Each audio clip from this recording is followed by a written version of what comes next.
Hi guys, and welcome back to the podcast. Today we welcome on Lee Reeves. Now Lee is a professional boxer from Limerick and he's also a mental health advocate. Lee, thanks a million for coming on. Thanks for having me on, Rob. It's an absolute pleasure. I know you a long time. I see you making moves through the social media side of things and I see you doing it in real life. So it's a pleasure to get to sit down and have a chat with you, man. Yeah, it's been a while coming, man. A lot of people have actually requested it as well, which I thought was always an interesting one. It's always something that I wanted to go into.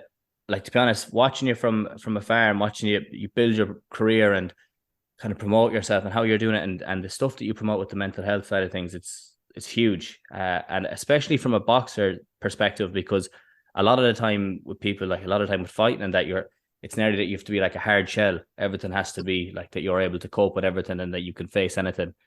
So I think that's a huge thing with the way you are promoting mental health is huge. And we'll go on and I want to talk about that in a while, but I suppose at the start to talk about a small bit about yourself.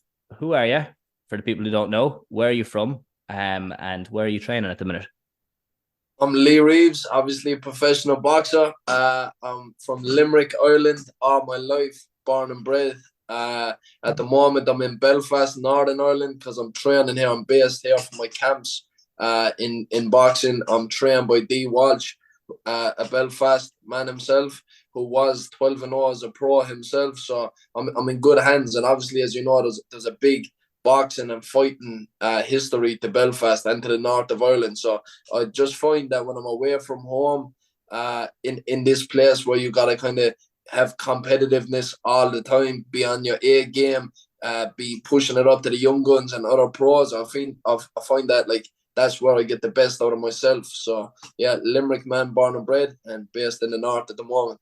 Very nice. And come here, how are you finding it now? Like, I know you've obviously been in the pro game for a couple of years, but like, what are the main differences between being an amateur and a pro for you? Like, what has stood out the most?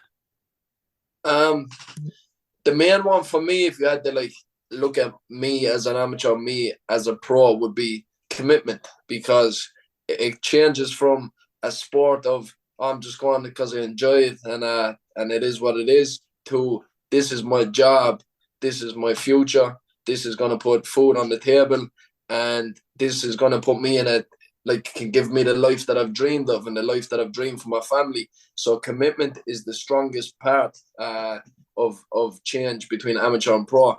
And then obviously you have the discipline and you have the pace, because when you're an amateur, you don't really need a massive amount of strength. You don't need a massive amount of conditioning. You're fighting for 3 rounds. You need to be fit for 3 rounds. You can jab, get out of the place, pick your points and move and groove.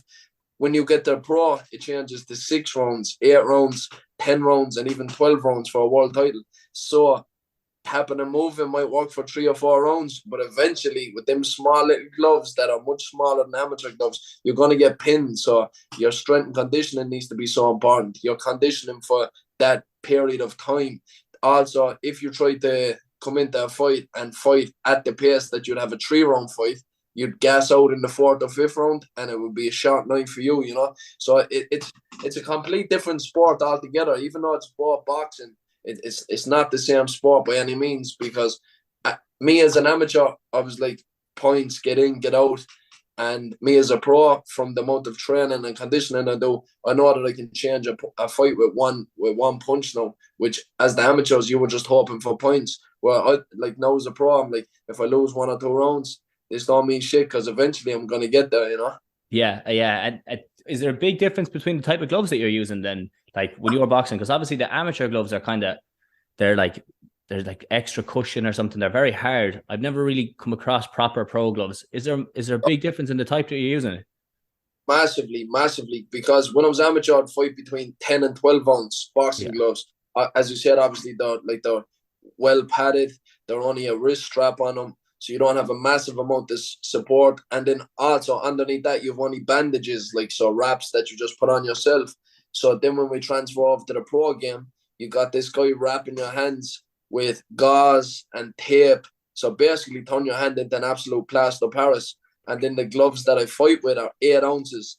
And like, soon as you put them on, Rob, you start to realize like that shit, man, this is why this sport sells, because these things are to hurt people. Like, and like when you put them on, like, this is why you can't, like, you rarely you'll find a fighter who fought with a like a peekaboo hands up guard that did well or had a good career after boxing to be able to speak, because the gloves are so small that you can't protect yourself fully. And even with a jab, like, you're marking people up, like, the gloves are just so small. It's just, you just have two little bricks in your hand, and it's like, honestly, if I give you like an 8-ounce glove that I wore, like, you'd say no way. I wouldn't let my nephew, and he's only 5, I wouldn't let him hit me straight with one of these gloves, like, because they'd bust me. Really, yeah, because I remember hearing about Tyson. He used to often say that like before he got in, he'd really groove the gloves, like make sure that he could get the knuckle through it. It was a big thing. But when I was boxing as an amateur, I was thinking, like, you would want to be really breaking them in to try get that, like. But yeah, because that's a huge thing. And obviously then when it comes to the power side of things, how has your game changed in terms of like looking for knockouts, trying to pick out knockouts now? Like, how does that strategy come into it? Like, so I suppose I never really go look for knockouts, because, as you know, like, if you go looking for something hard, that's more than likely you're not going to find it. I just found that, like, through the years of being in different pro environments, seeing different types of pro styles training, going to the Ingle gym in Sheffield for a while, I really found that my strength and conditioning really boosted, and I found like my muscle fibers really started to grow to man strength, where I was able to, where I didn't need to throw a large right hand to hurt somebody. I could just throw from half its range and just be able to stun somebody. I'll be able to throw 2 shots with the one hand that had more power than a 1-2, and I'm throwing it one hand, just through repetitiveness and training. And since then, I know that, like, me and the guys sparring, or me and the guys moving around, at any point, if I want to up a game, I have so many gears where I can change from slow to fast, boxing to inside work, and then I have 5 different strengths that I can go from in power. So as an amateur, I think it was just like hell for leather, just go for it, 3 rounds, get in, get out, and fucking hope for the best. But now, like, I'm a lot more relaxed, I'm a lot more confident in myself, and I know from my sparring and from my years of training, like, that I can do some damage when I put my mind to it. Jeez, yeah. And the way you talk about the gears there, is that something that's conscious? Let's say you're coming into the 3rd round, you may have picked up a round, and let's say you're 1 for 1 coming into the 3rd round. Is that a conscious thing that maybe the coach says to you, right, we need to up it here to 2nd, 3rd gear? Or is it kind of, you just kind of know yourself as you get into the fight that you will start to pick it up? I suppose what I mean is, like, do you say, okay, right, I'm in the 2nd round, I'm just going to keep it easy here now, I'm going to feel it out, see how it's going, and then 3rd round, I'm really going to start getting up to those higher gears? Because obviously you can't be in top gear all the time. So how do you decide when to really up it and when to pull it back? For sure. Like, how you know that is in training, in sparring, what you're capable of doing. Like, so before you have a fight, for the last 4 weeks, you want some really, like, 50-50 spars. You want to kind of be able to push it and be like, leave it all in the ring, not get brain damage, but like conditionally leave it all in the ring, So I find that then when you get that knowledge in training, you bring it into the ring. So you start off obviously behind your jab, not throwing too much in the 1st round, not looking for too much power, because also, as a pro and as being in the pro game, if you come out and you start blasting a guy with your power straight away and he's able to survive it, he'll adjust to your power and he'll be able to ride your power and be able to get it. And obviously when you're telegraphing shots, you can't knock people out. So it's about kind of hurting people, doing enough that you're not exerting yourself early on, but you're nicking the rounds. And then as the fight's going on, you get your 2nd breath, and then you're able to, like, bring it, like, all right, I'm going to start upping it up to 3 shots combos. I'm going to start finishing with a power punch. I'm going to start finishing to the body. I'm going to start stabbing to the body more. I'm going to start aggressing more. Or maybe I'm going to take the foot off the gas for 1 round, let him do some work, and now I'm going to drown him in the next round. So it's a whole thing of what you do in training will resort back to the ring. But yeah, it don't come easy. Like, there's a lot of thinking involved rather than, like, just muscle, Yeah, because that's like in the amateur game, you often see guys get through it with they have just an engine and they can just go for 3 rounds and just knock it out. Like, but you obviously couldn't be getting away with that, especially when you're looking at 4, 6 rounds, 8 rounds. Like, there's no way you could keep the foot on the pedal for that long, no matter who you are. I hope also with them little 8-ounce gloves, you can't walk on top of people like you could in the amateurs. You can't just hands up and come forward. If somebody hands up and come forward with me with them small little 8-ounce gloves, like I'd leave lumps on the side of their heads. Like you're talking about, it's fucking it's different. It's a different sport. And come here, in terms of like ring, I know we're obviously getting into the weeds of the boxing side of things, but in terms of ring management and stuff like that, like what's your perception, or how do you go about like the ring management side of things? The reason I say that is that when we were with that Munster squad for a while, they really promoted stay in the middle of the ring and just let the other lad move. That was a huge thing that they promoted, but you obviously can't do that with the 8-ounce gloves. So how do you go about managing the ring at the moment?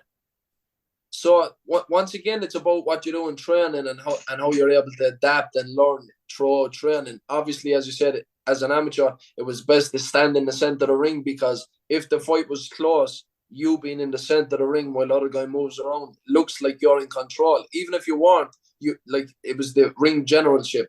But when you turn into a pro and you start living that lifestyle and being in them gyms, I often, like, one punch can change it. So I often see a guy, he'll sit back, he'll have his hands up, he'll ride the ropes for 2 and 3 rounds, and he looks like he's done nothing. And then by the time the 6 rounds are up, he has the guy like out in his feet and fucked up. So with ring generalship, it's not so much about where you are in the ring, but it's about how comfortable you are where you are. So like you can be on the ropes and like a guy could be aggressing, and you could just be like Mayweather, just riding him on the shoulder, pinging him, and he's coming out the worst of the exchanges. Or you could be in the center, living off your jab, and the guy can't get near you. Every time he comes close, you turn him and you stay there. So it totally depends on your style of fighting and what you're comfortable with doing.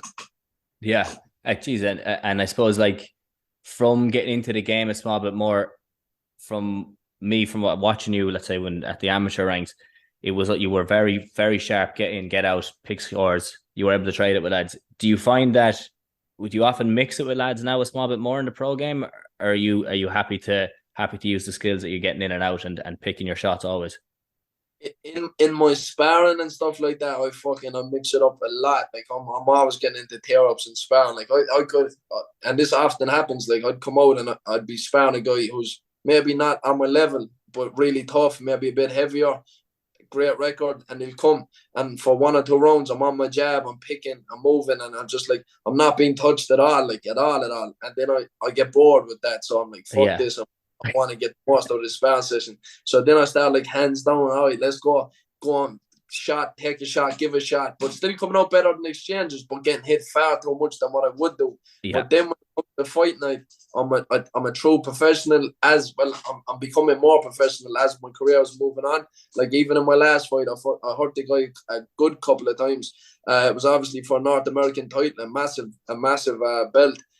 And I hurt him a couple of times, and the old me would have said, fuck it, let's go, and just rushed on him and took some shots and gave some shots and maybe got the guy stopped. But with that fight and with the belt on the line and being more of a pro and trying to make my career last as long as it was, I was just like, stick to your boxing, league, collect your belt, stick to your boxing, collect your belt. So I kind of leave my wars in the gym, but the reason I have the wars in the gym is so that when I come into the fight, I know that like whatever happens, I'm capable and ready to do. Yeah. Jeez, yeah, that's interesting. And to be honest, congratulations, man. That's an unbelievable title to get. How did you prepare for that? Like what mental side of things and the physical? Obviously, we'll start with the physical side of training. You're in the gym, you're worn, you're obviously getting spars in and stuff. How did you break down your week? Were you gymming and training? Like gymming and I should say like lifting weights and actually getting in the ring? Or how did you break down your week Monday to Sunday? Yeah, so we got the confirmation of the fight maybe 5.5 weeks out. Then I got sent a video of the opponent, the lad. He was a Mexican champion of South America. The video that we got, it was actually a 10-round fight where he fought a lad on the guy's own show. It was a close enough fight, but my opponent definitely beat the guy, but was robbed on a split decision in a 10-round fight. So also, he wasn't your typical Mexican come forward fighter. He was sober, he was up on his toes, he was boxing, and he was really tough, but aggressive in a sense, but not aggressive like Peekaboo style, aggressive boxer. Yeah. So know that this was going to be the toughest task that we'd have yet, and it was going to be an 8-rounder, which him fighting a couple of 10-rounders was going to be more than capable for. So thankfully, my coach Steve Walsh developed a game plan. I trust in my coach because obviously he's been through it as a pro himself. You know, when you have a guy like D who's lived as a pro, who's went unbeaten in 12 fights, who've had domestic clashes, who won Irish titles, you have to trust in him, you know. So it's a great place to be when you're not second guessing what somebody's saying, you know. So listen to what he said. So basically, it was like Monday to Friday, I'm in the boxing gym most mornings. So it would be like I'd have a bag session, and the bag session would be 8 to 10 rounds of drills. Like, so you're starting off with how D wants you to start, how to get in, and then you're working up the gears as the rounds go on. Usually Tuesday would have been body shield, because me and D expected this guy to come on to me strong and get into a war. So Tuesday, just like D walking on me with this body shield, like walking me down, and no matter how hard I hit, he's just looking at me and he's right there. So like, this is putting you in a harder position than any spar is going to put you, any bag session is going to put you. It's like, it's leaving it on, and even more than sprints, because when you take your foot off the gas, he's on you, so you can't take your foot off the gas, you know. So just 8 rounds of hell on the Tuesday. Wednesday, back in the gym for some technical sparring, some bag work, and some pads.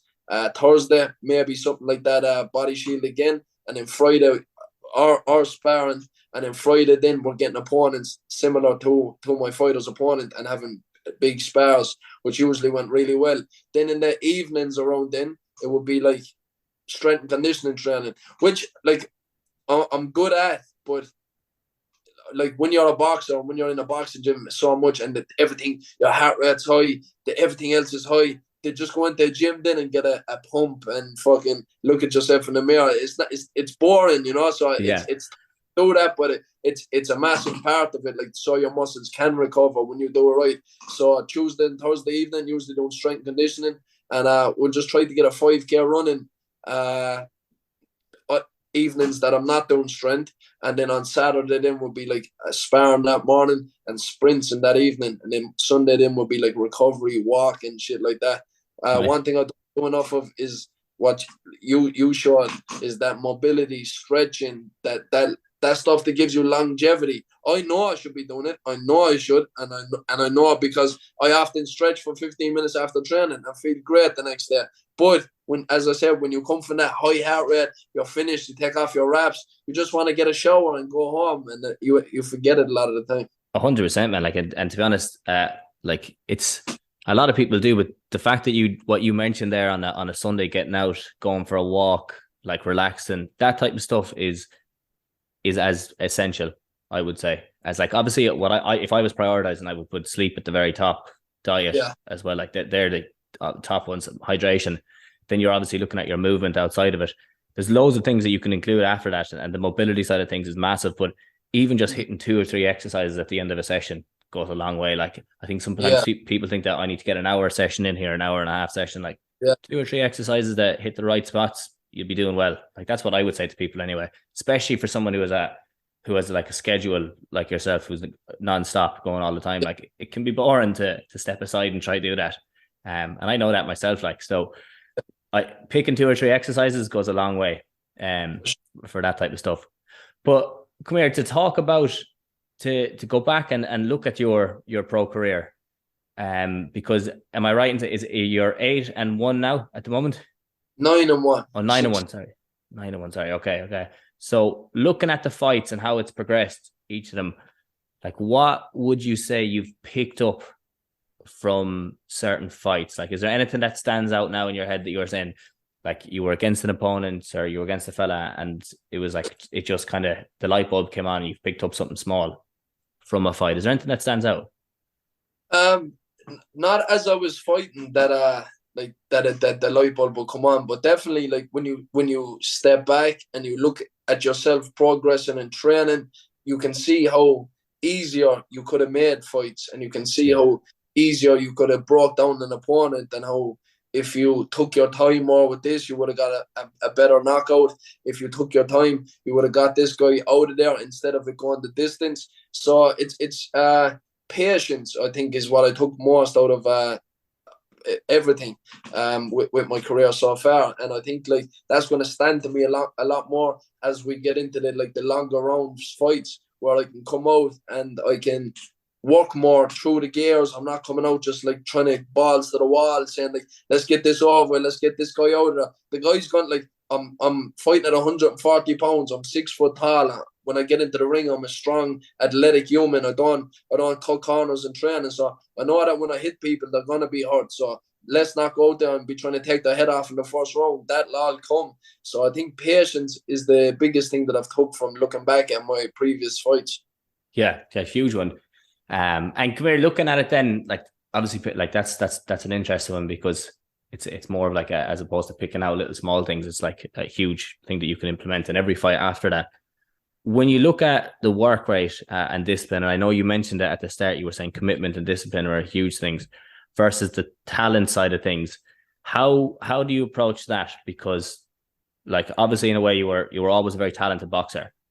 So at what level, or maybe I'm wrong, maybe it's that you were always working like a dog from a young age, but when you get into the pro stages, like where do you have to, how do you phrase this question? Where does the hard work come in and where does the talent side of things come in? Like, do you work on your skills at home in the mirror all the time? Or is it more that you feel that you kind of have certain skills that were always there and you're looking to improve on those? I appreciate that. That's a compliment, because to be honest, as an amateur, I wouldn't look at myself as talented at all. To be fair, I never thought of myself as being a great boxer. I never looked at myself as an elite boxer. I kind of looked at myself as the years went on, I started kind of enjoying the sport more, and I always loved to get the tear up. And as a kid, I'd be fighting in school and stuff like that. So I'd enjoy the whole buzz of it. But I was never fully dedicated with my diet. I'd always train, I'd always go for a run, I'd always box. My diet was shit. That's why I fought like a 69 kilos for the last 3 years of my career. Like I was winning like the Haringey Box Cup, which is Europe's largest international tournament. I won that, and like so that's 3-day tournament. I fought a 69 kilo there. The first day, like so you're left 0.5 of a kilo each day on top of your weight. So my first day I weighed 67.2 kilos. Second day, 66.5 kilos. And third day, I was like 65.5 kilos, going into what should be a 70 kilo bout for like Europeans' largest tournament. So I was just eating what I wanted. But what happened was I'd go over there and I'd be with the team and they'd all be eating healthy food. So I'd eat healthy food with them for them couple of days and my weight would just fall off. So I was always capable of fighting a 64 kilo. I just shit with my diet and just was lackadaisy and just loved to fight rather than the fucking monotonous of starving and like grind and that. But so I never looked at myself as talented. I just looked at myself as like game as fuck, you know. But as the years went on, I fell more in love with the sport. I felt more in love with the science of the sport. I love watching the sport when I'm away from the boxing club. I'm watching videos of all fights. Like it engages with me on an intellectual level. Like when I'm at home, I'll be thinking about what styles will suit this. So if I see a guy, I'm like, okay, what style beats him? So boom, and now that intrigues me. So now I might watch something on YouTube that like involves both of their styles. But then the person who won, I'm thinking, okay, but what style beats him? So I'm always thinking about what works and how does southpaws deal with southpaws? How do orthodox deal with orthodox? How do you deal with the opposite stance? So I'm always at the drawing board in my head. I'm passionate about it. Like, I'm in love with the sport, and like that's a big thing to be after 15 years involved in it, ups, downs. Fucking like there's a lot of bad things about the sport. There's crooks in the sport. There's people that let you down. There's people that rob you. There's people that like there's selfish people all over the sport. And I understand it. Like so to be in a sport like that or to be in a business like that for so long, not have things go your way a lot of the times and be by yourself for 90% of it all and still be in love with it. I think passion outweighs any of the fucking any of the. That's huge. That's huge. And when you look at the sport, then who do you look up to most, like in terms of like taught in terms of like professional boxers, past and present? Who would you say? So my favorite style past would be probably Pernell Whitaker. He was unbelievable. Sweet Pea Whitaker from Philadelphia in America. He was unbelievable. He was gold medal in the Olympics, went down and won 4 or 5 different weight world championships. Just super, super talented, super great at defensive. Wasn't the biggest puncher, but fucking his ring craft was amazing. Then you have the guys like James Toney, that another guy, his work ethic wasn't great, but his talent was second to none. James Toney never hit the heavy bag. He never ran. He never did no exercise. All he did was come to the gym and spar. Wouldn't lift a weight. Wouldn't do shit. Just come and spar 12 rounds every day. So that's mad. But was one of the greatest ever. And then present, I'd look up the guy I used to train with him, live with him, spent most of my days with him in Sheffield, which is Kid Galahad, Barry Awad. So why I look up to him is because he's one of the most dedicated athletes I've ever seen. Like his discipline is second to none. Like Christmas Day, nothing changes. His birthday, nothing changes. His wife's birthday, nothing changes. His mother's birthday, nothing changes. He goes to the gym. No matter what's happening outside, the emotion is different. This is business. This is pleasure. It's completely different. Doesn't drink, doesn't take drugs. Is just totally disciplined. When he won his first world title, the next morning he was in like the bubble at the time that was over in fucking England, like John, when everybody's in the one hotel training because of COVID. He won his world title. Next morning he's inside the gym training by himself. You know what I mean? Like it's not a fake. He doesn't show it on Instagram, but his dedication is absolutely second to none. He's training, he's going to bed, he's going to sleep. He's waiting till the next session. He's smashing it. On the weekend, we'll go and we'll enjoy a Sunday roast, or we'll enjoy a fucking piece of chocolate cake or something like that. But when it's time to train, that's it. So I think I took a lot of work ethic from him. So like I'm grateful and thankful for him, and I look up to that, because to be able to stay on it like that and not know the outcome and not know the what if I don't make it, or like to be like, you can get a job and you can just live a regular life, but to be given everything you have every day for this dream that may or may not come true, that's patriotic. Yeah, that's unbelievable. That's next level to be able to commit to something like that geez, that's outrageous. Is it? And what do you think is the hardest thing then with being a pro? Like, what's the most difficult thing for you being a pro boxer now? What's the most difficult thing? The unknown, Robbie. Probably the unknown. Like I'm away from my family a lot. I can't plan a future holiday.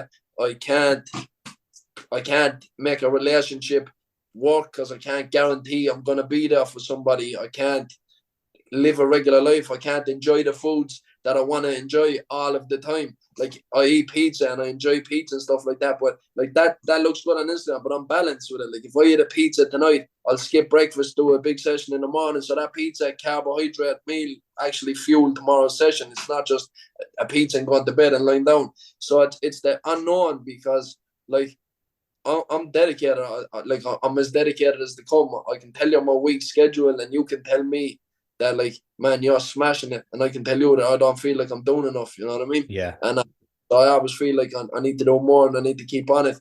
And then at the end of the day, like, people can look and be like, yeah, there's a lot of good talent out there. There's a lot of good people out there. There's a lot of people winning world titles. The people who own the world titles that you're with are really good. So, like, have you a plan B? And I don't have a plan B. I'm an educated guy. I'm a smart young fella. I don't look too bad. I can make stuff happen outside of the sport, but I will never forgive myself if I don't give it my all in the sport, because I never want to look back and say, I should have did this better, I should have did this more. I want to give it all now, and what it will be, but I'm sure that I'm going to get my fruits of labor eventually, because I'm putting it in. And what I'm doing in the gym to athletes that are like world level, and I'm trading with them and I'm staying with them, like, nobody's blowing smoke up my ass, nobody's fucking telling me, I've no yes men around me, of people that don't big me up. So I keep working harder, and I'm putting it up to all these world class athletes, so I know that I'm in the right pool of fish.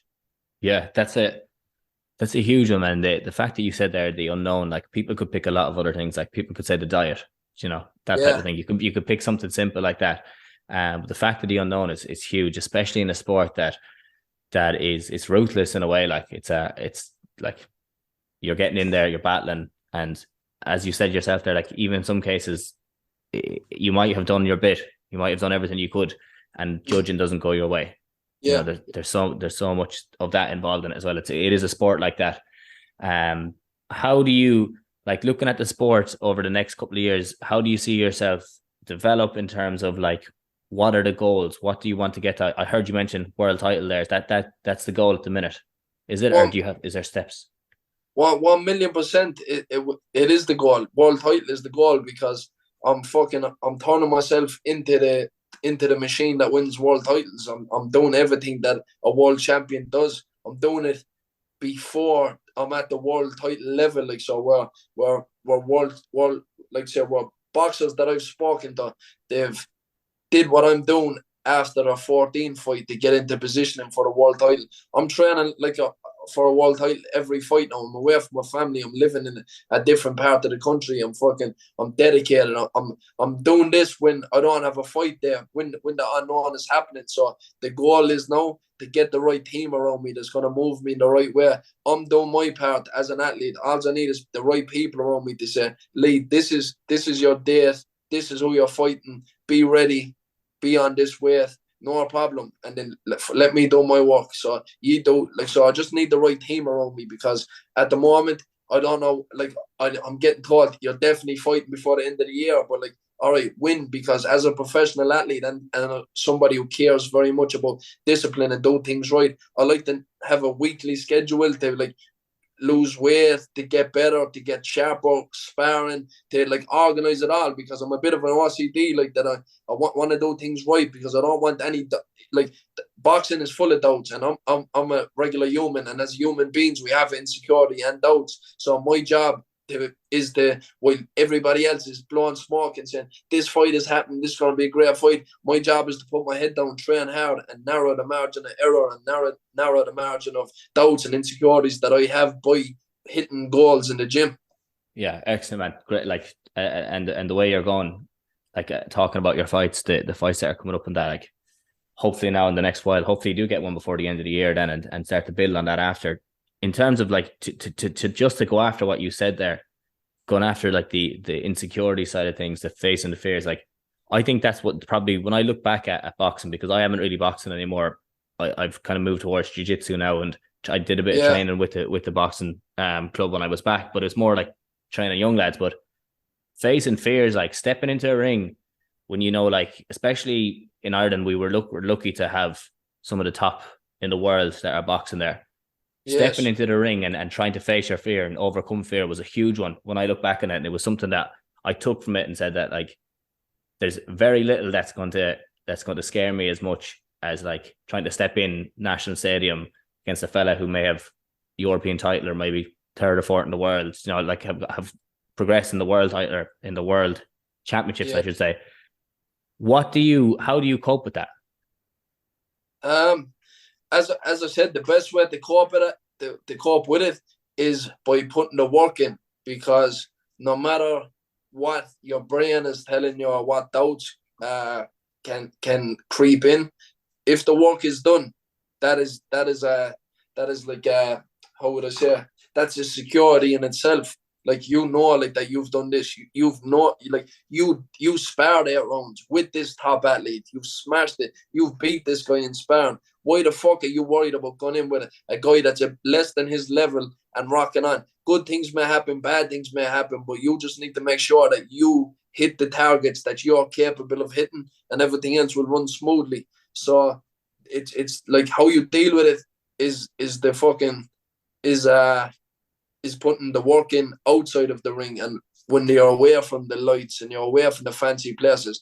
As Muhammad Ali says, like, champions aren't made in the ring, they're made far away from it, in the gyms, in the darkness. Like, what's done in the darkness comes to light, and I do find that. And obviously as well, Robbie, like, it's it's 90% mental boxing. So like you have to be very careful like with how you're speaking about yourself, what you're surrounding with yourself, what you're putting into your mind, like affirmations. You need to be speaking positively a lot for you to like start really feeling it, because what you speak, like writing, you're spelling, and then that means you're casting spells. So like, you know what I mean? So what you become and you are, as I think his name is Earl Nightingale says, you are what you repeatedly think about.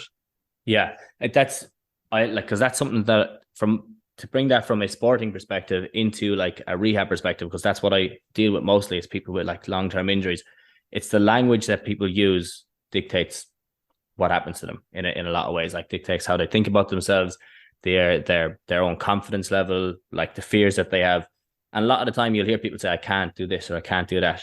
Like, and straight away, when you say something like that, you're just setting a limit on yourself and what you can do. And I'm talking about this from a rehab perspective. And it's funny that you bring that up, because that was something as well when I was boxing, is like, when you are talking about it, you have to be always positive. Like, you always have to have that kind of optimistic outlook that you're doing the right things and things are working out for you. Do you get that yourself? Is that something that you've noticed yourself, that it nearly comes naturally at a certain stage that you need to, and obviously you need to work on it, but would you say that it comes to you naturally a bit? Yeah, definitely at the moment, definitely at this point in my life, because of practicing it and kind of like realizing the art of positivity and what it means to be always speaking positivity. But I fell off the wagon a lot, like obviously doubts creeping in, insecurities creeping in, anxiety is a big thing like that. Like you fucking, like you know, like it drains you of energy, anxiety, you know, overthinking, it can drain you and leave you feeling worthless. But the whole thing with speaking it and believing it, you might not believe it at the start, but you never speak negatively about yourself, because even if I'm going, and hopefully I'll make it, but I will.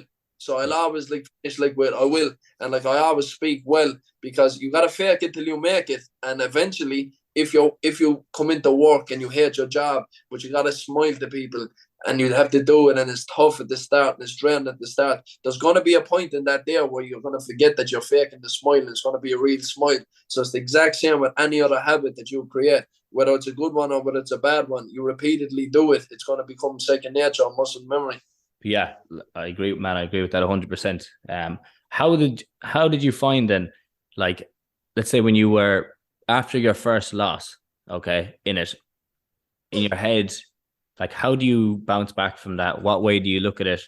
How was it dealing with that at the time? At the time, it was very tough, because like so much went wrong outside of the ring and before the fight. Like my coach not showing up, nobody having a weighing scale, so I couldn't check my weight for like 3 or 4 days before my fight. Starving myself in the bedroom for 4 days. When I actually weighed in, my coach or people weren't there. So when the guy weighed 7 kilos heavier, and they told me like that, yeah, your coach needs to tell the guy to like skip and weigh it off. I was like, I don't have a coach here, but look, like I'm a fighter, so it's okay. Like I'll sign off on the fight. So sign off on the fight. Then to be told that you're having a 6-round fight because your 2 previous fights were 6 rounds. And then you get into the ring, and then coming into the 4th round, it's the last round, and like you're having a 4-rounder, and you thought you had 3 rounds left, and then the fight's over, and then you're in your dressing room, and there's nobody there, and then now you're a loser, and now your career is upside down, and like the coach at the time takes off the t-shirt, leaves it there, doesn't even speak, just gone, and I'm like, and everything just came crashing down. But like none of that mattered. Not one of that matters, because all that matters is results and records, the outside people's perspectives and social media these days. So the whole thing about it after that was like, people don't think that I'm what I know I am, and people think that I'm worse than what I am, and people think that I'm not capable of going the distance, which I know I am, and which I thought I was, and which world champions who were training with me know I was, and this is after falling down. And it was more sort of like letting people down and letting the people who thought much of me down, and like that's where the real darkness came into. Because afterwards, like I'd have like dropped a lot of followers, which don't mean anything on social media. Sponsors came off board. Like when I text them and say, hey, I have a fight next month, they say, our business is slow, we're going to leave off for this one. Like none of that affected me because I'm my biggest critic. So like when people's like, why isn't this guy sponsoring anymore? What a scumbag. I'm like, no, I'm a loser. Like he shouldn't be sponsoring me, and that's it. Like and that's how I was. Like I'm my biggest critic. But that made me work harder. So it was the exterior that affected me more than the interior. Like it was more of people's opinions and stuff like that. And as time went on and as I developed more into an athlete and what I'm doing in the gym and in the ring, I know that nobody in the world, besides for the people that I love and actually care about their opinion, none of their opinions matter. No matter what happens in life, as long as I'm content with the journey, as long as I give what I'm capable of giving and reach my ability and do what I'm capable of doing, nothing else matters and no opinions matter. So I think it was a lesson more than a loss. And I think that in life, if you don't look at these things as blessings and lessons, then you have the wrong mind frame.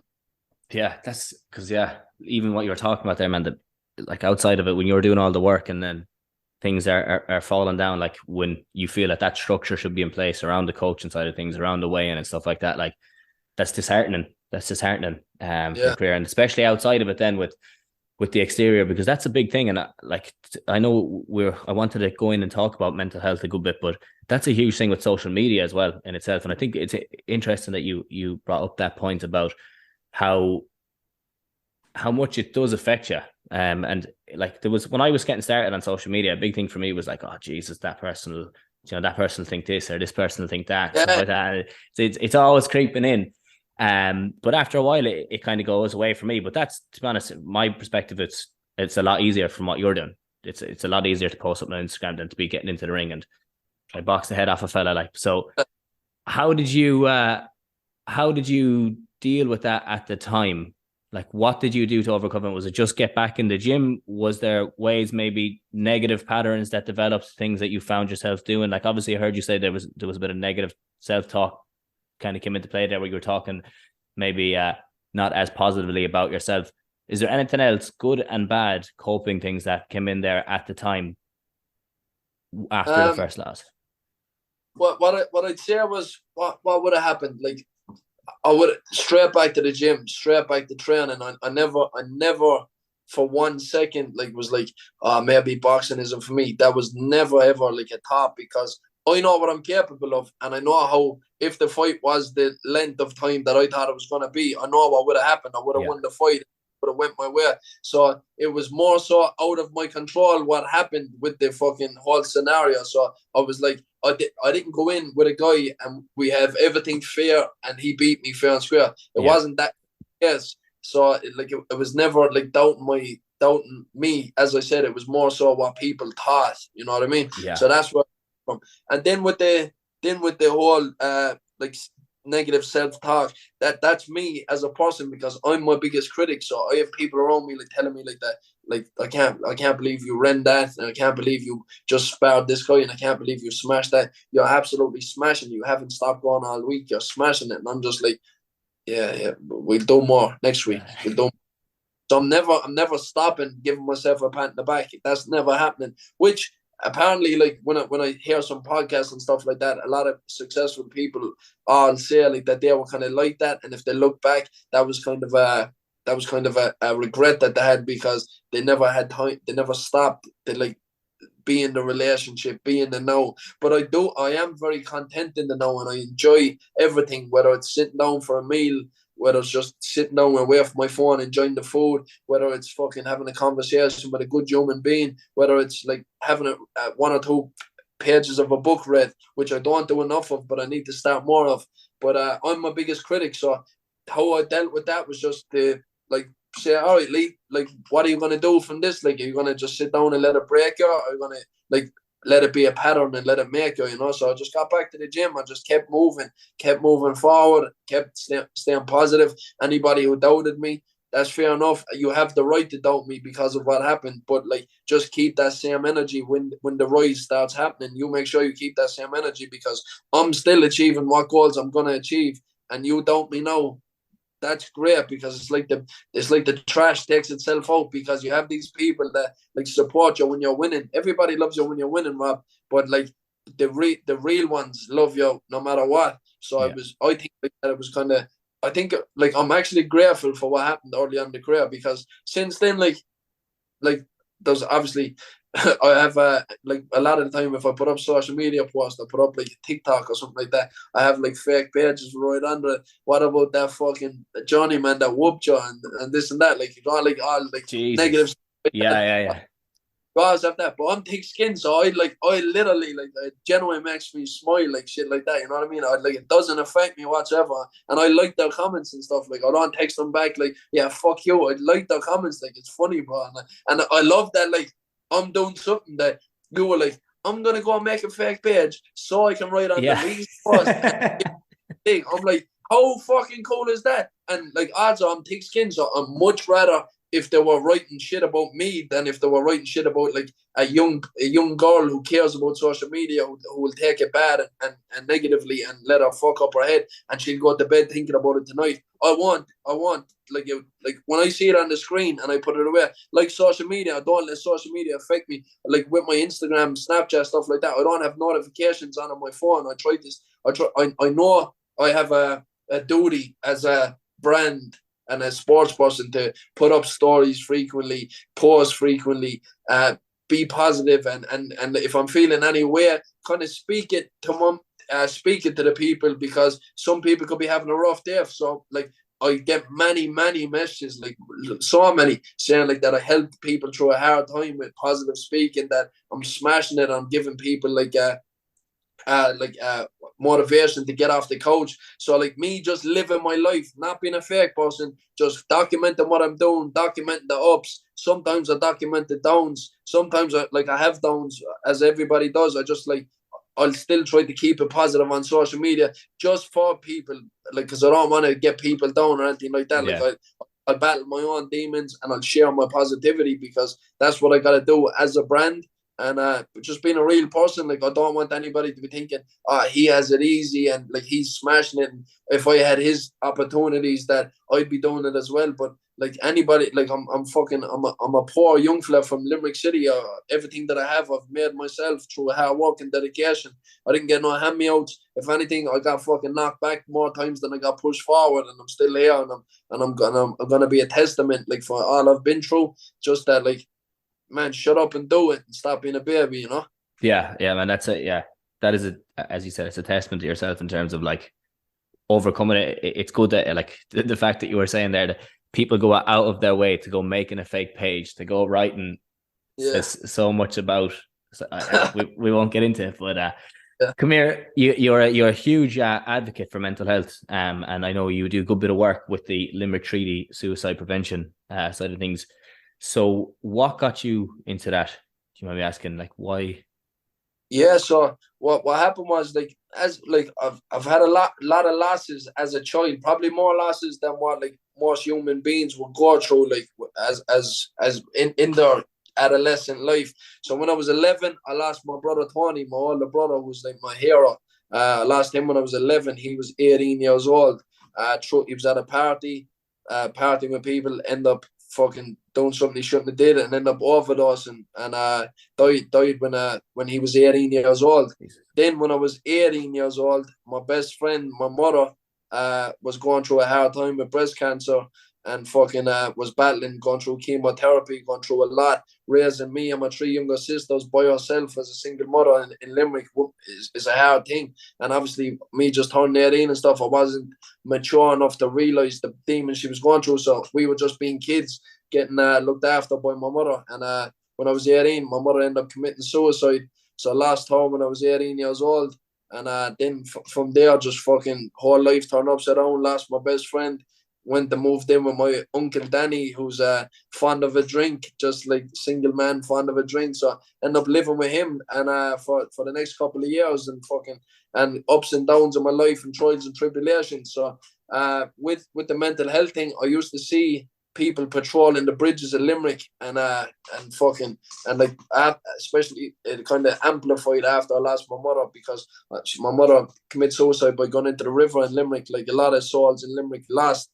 So fucking when I started seeing these people patrolling the bridges and stuff like that, it really warmed my heart that like somebody's out there like helping, and somebody's out there to speak to somebody. And if these people were around at the time that my mother was there, like how things could have changed, you know what I mean? So I started supporting that and any sort of suicide awareness in any possible way that I could. And eventually, through like just like supporting and posting and this and that, I got asked to come and meet Limerick Treaty Suicide Prevention. And I came down and I met the team of absolute saints and beautiful people. And I was honoured enough that they asked me with my, because I was doing well with boxing and doing well with just like fucking what I was going through, being a positive person. And so they asked me to be the ambassador for them. So I was blessed with that. I've met a team of great people who are my personal friends now, and they patrol the bridges like four to 5 nights a week in Limerick City. And any time that I'm not fucked from training and then I'm back home, I put on my PFD and I'm out there patrolling with these guys, because I understand how important it is. I understand how important speaking is, and I'll help it in any way I can, because if my mom had somebody that was there for her at that time, how things could have changed. So like fucking, if one life is saved through it, that's worth every penny. Yeah, man, I couldn't even fathom how that was to go through. Both of those. That's, and the fact that you're the person you are after it, and the way you're able to have such a positive outlook on things, is unbelievable. And I think hats off to be able to go out there with those guys, and to be able to put in that work, because that's I don't know how anyone could even deal with that in themselves. How did you? That must have been a couple of years after that. Must have been a tough couple of years for you. It was a tough. It was like it was a very. So I think like afterwards I went to my uncle Danny's. Like I think it was the morning after. And I think I was sat in a couch across from my Uncle Danny, and I think I sat there for like 14 days, just like sitting in one spot, just staring into one spot, like not knowing what's going on. And then after that, kind of started pretending to live a regular life, and just kind of like trying to function. And then it ended up like resulting in like me going out on the weekends with the lads drinking. And so that went on for a couple of months. What I thought was going out having a crack with the lads was really me escaping reality. So I'd go out and drink for weekends after that, black out, not remember how I get home, just drinking, acting the idiot for like, it went on for about 6 months, and like just being selfish, just fucking drinking, acting the fool, blacking out every weekend, spending money on drink, just going out with the lads, not thinking about tomorrow, not caring about myself. And then after about 6 months, the penny dropped, where like, I have 3 younger sisters here who are going through the same shit. And who am I to be telling them like that they should live this life and live that life and get a job and do this, if I'm not, if I'm telling you to do something and you're looking at me saying, you can't do it, so why the fuck are you telling us? So from there, I started getting my act together, started kind of living a clean life, started like working, doing training more in boxing, being mindful of like how I was speaking to myself, being more positive, living a healthier life, working more, so I could be more of a role model for my sisters and my family, because everybody was broken. Nobody knew what to do, and nobody knew what was going on. So from then, like, I do whatever I can to support my sisters, and everything that I do is kind of like, even though we fight a lot and they're always asking for loans and we're arguing and fucking I'm bitching at them because you shouldn't be smoking, you shouldn't be doing this, and we fight. Everything I do is really like an echo back of like for them, you know what I mean? Even though like boxing's a very selfish sport, like, well, everything's me, it's me on cameras, it's me in this, but like the fruits of my labor will echo back to my family, you know what I mean? And so I'm not doing it for myself per se, but I have to be very selfish in my preparation. Yeah, but I can only imagine, like, well, when it comes to the sport, obviously the preparation side of things is key, but I can only imagine the confusion after something like that happening, and then having to think about that after is, yeah, man. To be honest, I hadn't realized the extent of it, of what had happened. Yeah, to be honest, before the podcast, but it's Yeah, that's a testament. When you look back on it now, what do you think helped you kind of come out of it, come out of that situation? What helped you like start to realize that you need to be a bit more positive? Like, did you go, were you talking to people? Was it talking to friends and family? What do you think helped you most to kind of come out of that dark state? Yeah, yeah. Like you said, just to touch on something there that you said, like that you didn't know the extent of it. Like I don't think really outside of my small circle knows the extent of it at all. And it's because I don't really speak on it. It's because I don't push it onto the social media. And mainly it's because I don't want to I don't want that to be my story, like that, why I'm famous or why I'm great and why I'm boxing. Like, everybody who looks at me on social media is like, this kid is fucking smashing it. Like, from my social media perspective, he's smashing it. He must fucking comes from a rich family. He looks good. He drives a nice car. He's fucking doing good bits. He's like, good man. This kid never seen a rough day in his life. You know what I mean? And Yeah. and like, if people want to think that, that's fine. Like, people's opinions don't matter. But like, I appreciate support, and I appreciate followers. I appreciate fans. I appreciate any support and all. But I definitely don't want the support to come from pity. I don't want the support to come from misfortune. I want the support to come from raw talent and hard work and dedication and nothing else. So that's why people don't know the extent, is because I don't speak on it much. Like, I speak it to you and one or two podcasts, I'll touch on it. It's not that I don't enjoy it, or not enjoy it. It's not that I don't have fear of speaking on it. I don't have any fear on speaking. I'm an open book. And how I got over it, like, it's crazy, Rob, because something probably that I should do and that I haven't is I never went to counselling. I've never done anything professional with grievance and bereavement or anything like that. I'm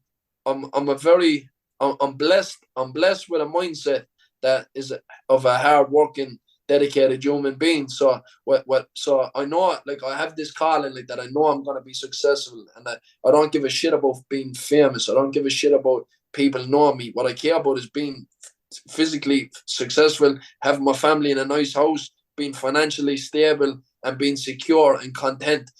If social media wasn't needed to build a brand and to boost it and to gain followers to fights and stuff like that, I wouldn't have social media. I don't care for that kind of lifestyle. I just want uh freedom in my life, whether it's financial freedom, whether it's love freedom, contentment in my family, and a happy family, and a healthy family. That's all I want. With how I got over it, I suppose it was a slow and tough process, but I was just starting to be more aware of effort. So, like, just getting up off the couch and moving, exercise, how the gym made me feel. That was a big one, like going to the gym and smashing the session. That was like how I felt after that. Like, you can't compare. Like when you're training and when you're in that zone and when you're like sweating until a point where you can barely breathe and you're tired, you're not thinking about what's going on outside. You're not thinking about what's happening in the news. You're not thinking about like the sad things. You're thinking about just surviving this session. You know what I mean? So like what the gym would do for me is a massive things. And then it's like who you surround yourself with. So I started deleting people out of my life in a big way, because I'd have people like that. I'd come and meet and they'd be like, what's happening, bro? And I'm like, oh, good, how are you? And they're like, shit, man, life shit. And I'm like, and that kind of always took me back. And I'm like, oh, yeah. And then the more I was going on, like, I realized like that these people weren't changing their tunes at all, like, you know, and like that was their habit. And like, thank God I was aware of that, because that could be my habit as well, and I'd be in a complete different position, because I'd be looking at the bad stuff, you know what I mean? I'll be looking at what's bad and what I don't have and what's not in my hand. That's the whole, like, be grateful for what you have, be appreciative for the people that are alive, appreciate what you have now before God takes it away and makes you regret it, you know what I mean? So just started being grateful for things was a big thing. And then I stumbled across this book. It was called The Secret by Rhonda. And it's all about the art of positivity, positive thinking, positive speaking attracts positivity to you. And I started reading it. I'm like, most of it, like, I was like, it all resonated with me. Like, this is what I've been doing for the last couple of months. But then when I started like saying, okay, if you want this, this is what you need to start feeling. You need to really feel it. And then it was the feelings of things like of positivity and gratitude and stuff like that that really came into play with it. So I did that. And then the more positive I was trying to become, it was like the more contrast that I was to the people that were around me. So, and then it was the whole thing of like them looking at me like, Lee's gone a bit mad. Is he like Lee's thinking somebody he's someone he's not?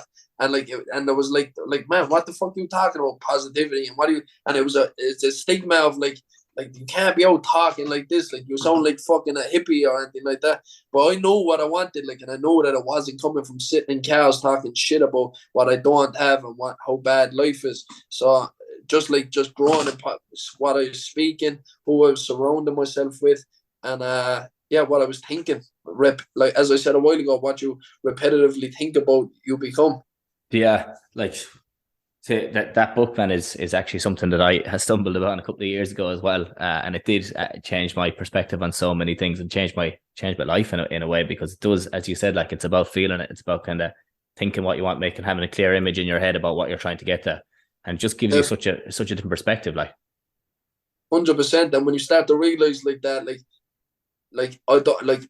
I've fell off the wagon of reading over the last 6 months. So and I can even see, Rob, that I can even see like that I start being a little more negative and a little more hard on myself when I forget about like the art of gratitude and like realizing that like that we're all vibrations. We're like what we speak is a vibration, what we do is this vibration, what we think about is vibration, and like radio signals and wavelengths. So whatever wavelength and radio signal you want to be on, you can be on, but it's either going to go up or it's going to go down. So you make sure you're on the right one, you know? Yeah, and it comes back to, as what you were saying there, about even having a look at the people in your circle. And there's some people that just aren't kind of vibrating on the same level. Some people that are, some people are kind of, as you were saying, a bit more negative. And with that, I think draws more negativity to it. Like you're in a lot of situations and you're thinking, like I really prefer not to be here at all. And you know, like, so trying to get rid of that is huge as well, which is a difficult thing to do, especially when they're mates for years.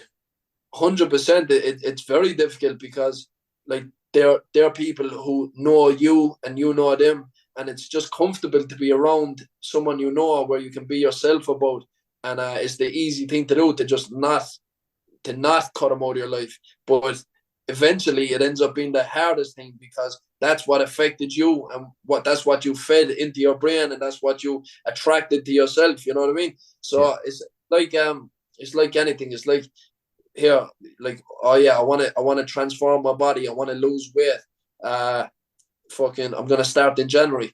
No, start now, because when January comes, you have a kickstart. Because when January comes and you start it in your 6 weeks on, you're mid-February, you're like, man, I should have started this a year ago.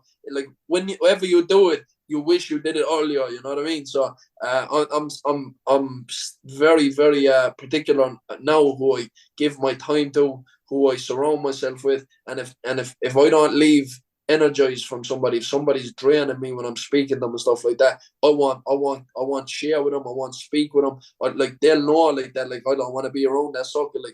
Like I'll never be fucking shit person or a bully. Like, but I'll say the least amount of words I have to before I get out of there, because it's not I'm not gaining anything from it, you know. Yeah, and especially when you're looking at the type of career that you're in as well, like you need to, like the energy expenditure needs to be in the right places. Like it's not a sport that you can just be kind of spread too thin anyway.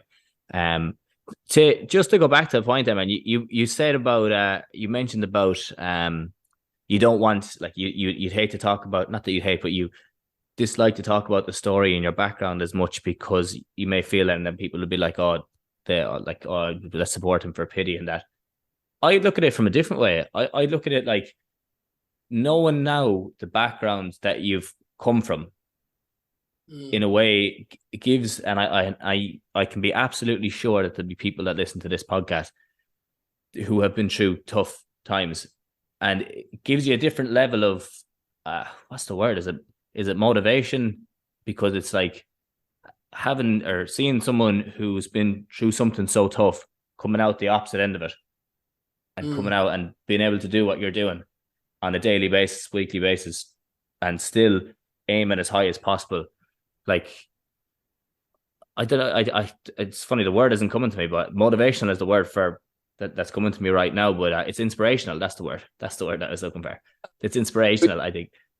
Yeah, no, I suppose I used the wrong words with like people feeling pity and stuff like that. But I think more so is just that I want my rise to be like natural and organic. I don't want it to come from a place of he's like, I don't know. I don't want to. I don't like. I'll speak about it and I'll never shy away from it when I'm asked the questions. I won't be like, oh, I don't want to touch on that subject. I will speak on it, but I don't want to be like, I don't want to be instigating it on social media. Here, my name's Lee and I've lost this and I've done this and life is shit and this and that. So I just want it to happen organically, you know. So like, I'm sure like that if I went 2 years ago and we fought, like had a PR team and we focused on the bereavement that I had and the things that I had, everybody would have come on board, because everybody that we know, like, knows somebody, has a family member, a friend of a friend that was touched through suicide. It's massive, and like it's broken so many people, and so many people have a hole left in them now because of a loved one gone through that. And we still do, but it's how we overcome, it's how we deal with it, it's what we do on a daily basis to function as human beings and to make the people that look up to us proud and not like worried about us, you know. So like I have down days, I have up days, and I have in between days, but like it's always gonna move forward, because I know like that tough times don't last, tough people do. It's a tough time, it's not a tough life. So and the art of positivity attracts positivity. And more so, Robbie, I know like when I'm around a positive person or a person who's fucking a real person, I know that I leave that conversation or that meeting or that chat energized in a better space, you know. So I never want to be a draining person, and I won't drain myself to not be a draining person. If I feel like I can't give you any positivity or I can't fucking add to you today, I won't be around you, and I'll just do my own thing, you know, because life's too short to be fucking crying about spilled milk, you know what I mean? Yeah. But yeah, I just want all my trials and tribulations to be known by the public organically and not pushed on anybody, you know? Yeah. And to be honest, like I can only see being able to come through those situations in the past will only stand to you in your career in the future. But come here, I suppose I don't want to hold you too much longer. So I got sent in a couple of questions there on Instagram from a few different people. If you have a couple of minutes to run through them. Let's do it. Perfect. So I suppose starting off with the first one, how often would you like to fight? Like, what's a nice space in between fights for you? Man, I don't really take too long off after every fight. Like my last fight, I went. What did I do? I came back to Limerick, and then 3 days after that, I went to Puerto Rico for a week. And 5 out of the 7 days in Puerto Rico, I was training. So I never really take the foot off the gas with training. I'll train smarter. I'll do maybe a week of weights and a couple of light runs and no punching or something like that. So I'm always in relatively good shape. So honest to God, like if I got told that I was in 23, we're going to give you 6 fights, fight every 2 months, I'd be buzzing with that. Like I'd love to fight every 2 months. Yeah. Okay. And then the next one then we're looking at is, after you've won the North American title, what is the next milestone? Or what's the next goal for you in your career? So I'm looking to win a WBC Intercontinental title. That's the goal. It's a prestigious title, and it's that beautiful green and gold belt, and it's totally in my range. So I think what my promoter was like is like, so my last fight was an 8-rounder for the NABF title. So I think he was looking at an interim fight in between that, and then maybe boost up a 10-rounder for that WBC Intercontinental title. So that or any belt, because I just want belts and titles, and I want all the smoke. Yeah, nice. Good to hear. Is right a bit of a change. Is fighting essential when boxing? I can this came in from a lady, so I can imagine it's more like in terms of like the training side of things. And do you feel that it's an essential component of it, or do you think that the training is as good for people? Oh, like the boxing training is such an outlet for people, like the stress relief, like because as you know, as me and you know, Rob, we've both been in there, we've both got punched.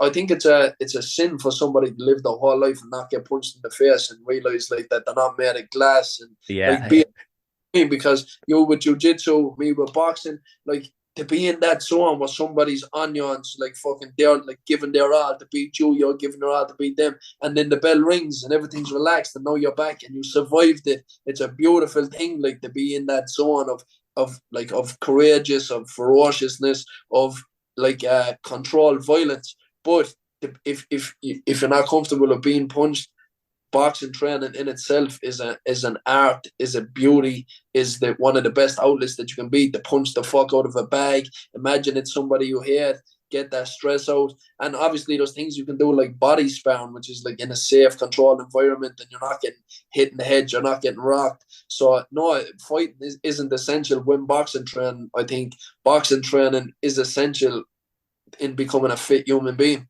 Yeah, yeah, and it's something that it's like it's not a grueling experience either. It's go get your session done, and as you said, you can let out a lot of. It's a good stress reliever at the same time. How much of a role do you think confidence plays in a combat sport? I know you touched on this earlier on, but how much of a role do you think it plays in your? So much of a role. Whether it's you telling yourself the right things, so like when you get to that ring, you're more relaxed, you're firing on all cylinders, you're not tensed up and tight and doubtful. Obviously in boxing it's a very physiology game, like it's people psyching each other out, bluffing each other. Like if anybody sees that ounce of weakness, it's like a shark smelling blood, like they're on you, like anything. So for you to be oozing in confidence is a real shock for your opponent. So being confident is so much. And also when people see your confidence and they're on your team, they can feed off that confidence, so you can grow into a massive thing. And then also to be ticket sales and social media side, when they see a confident, exuberant person, they either love you or hate you, but both people are buying tickets to see you. Yeah, exactly. That's it. Like Conor McGregor or Muhammad Ali are two Yes, excellent. 100%. So I suppose only a couple more. One, this actually comes in from a couple of lads, is returning in your 20s. So going back boxing in your 20s, amateur style. What would you focus on? What would you be looking at? If they have a bit of boxing, now these lads have boxing done before. It's two fellas in particular text me. Yeah. They've boxing done before. Good to a good level, like good standards. Yeah. And then took a couple of years out, getting back into it, now looking to contend for like senior titles and provincial titles and that. What would you focus on? I'd say the main thing would be your lifestyle, because you have these guys like that didn't take the foot off the gas when they were 14 to 20 and stuff like that. So they have that like muscle memory, and they have that like the muscle fibers that they're able to rock for 3 rounds and stuff like that. So as they say, hard work beats talent when talent doesn't work hard. So you need to, like, that's granted you're a boxer. Obviously, you need to be working on the fundamentals, like your jab, your 1-2, and your footwork. Simple shots with amateurs. You need to repetitively do that. But I think when you're coming back into the sport, you really need to get your conditioning up. So your lifestyle is very important. So that if there's a kid that's like, fuck, he's just mad talented, that you can go, all right, let's throw all the cards over the deck and I'm gonna stick it on your chest for 3 rounds. Be able to always have that plan B in your conditioning. Yeah, because in fairness, it's the type of sport that one punch can change a fight. Like it really can, and change the whole thing. So, and then the last one, this person said, what keeps you motivated? And they said, thanks a million for everything that you do for mental health. So what keeps you motivated? Thank you very much. What keeps me motivated is like the people who are watching me, like my sisters, my 2 nephews and my niece, like my family, seeing it. Seeing people in my city like bipping their cars and support me, calling me champ when they pass me, like going into cafes, being recognized all over my city, like fucking being appreciated, and like being a stand for mental health, for positivity, for hard work and perseverance, what it gives. So like what keeps me motivated is who's watching. Yeah. And with that, I can imagine even having your sisters there as well in the background is going to play a huge role in as you said, putting food on the table as well at the same time. Like 100%. 100%. You don't fight, you don't get paid, and I get paid to fight. So yeah, I gotta do it right if I want to keep the food going. You know. That's it. Exactly. That's it. Lee, thanks a million for jumping on today. Like it covered absolutely everything and more that I could have even thought of. I noticed now, just because I wanted to mention it, that you are wearing a brand that is associated with mental health. This brand is called Not Another Number. I just recently started supporting it. I met the lad Niall, a fucking lovely human. He ended up losing his brother, unfortunately, through suicide on the 13th. So from then, like, obviously it hit him drastically, and he reached out to me about supporting it and what it's all about. So it made total sense to me, and it kind of obviously it hit home with me. It's called Not Another Number. It's the Roman numerals for 13, and the clothing sales, 13% of all sales, not just profit, 13% of all sales go to mental health awareness organizations. So I think that's savage. I think it doesn't look too bad, and not just because it's a handsome guy wearing it. I think a lot of people. So yeah, no, it's just a good brand. He's obviously a Limerick man like myself, so I'm happy to support any Limerick man, any mental health awareness. So yeah, man, it's great thing. Good. I suppose the last thing then is to finish up before like I'll obviously finish with where to follow you, where to find you. But where can people follow you? Where can they find you? And I suppose what message do you have for people? It's a tough one, but it's very, very tough. You can follow me, Lee Reeves Boxer, on Instagram and TikTok. And what I'd say to the general public is that what could I say? That I think like that movement is key. So like if you're feeling down, if you're not feeling good, if you're feeling lethargic, whether it's mentally or whether it's physically, the best thing you can do is move. So start off today with a walk, grow from there, walk further tomorrow, turn it into a jog. Exercise is the key. Exercise is it's not called physical therapy for nothing. It's so therapeutic. It's so great. And I think it was Marcus Aurelius said that it's an utter shame for a man to live his life not knowing the full potentials that his body can achieve. So excellent. Achieve what you can, and movement is key. I second that, and I second that. That's absolutely excellent. Great one to finish on as well. And I suppose, yeah, so thanks a million for coming on today and taking the time. Ran over a small bit longer now than expected, so I appreciate you answering all those questions at the end. And yeah, man, all the best with your career. I'd love to get you on again at some stage down the road. Hopefully I'll have an arm full of belts, 3 on that side, 3 on this side, 1 around the waist. It's all coming, bro. That's it. It is. I suppose it's coming very soon, I should say. But come here, when is your next fight? Like my promoters told me, it's definitely by before the end of the year.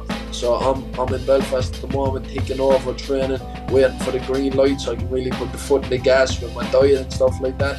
So just 2022, God willing, because I'm ready. Nice. Perfect. And I'm sure you'll stick it up on Instagram anyway. So everyone keep an eye out for that. But yeah, guys, that's all from us this week. Thanks a million for tuning in.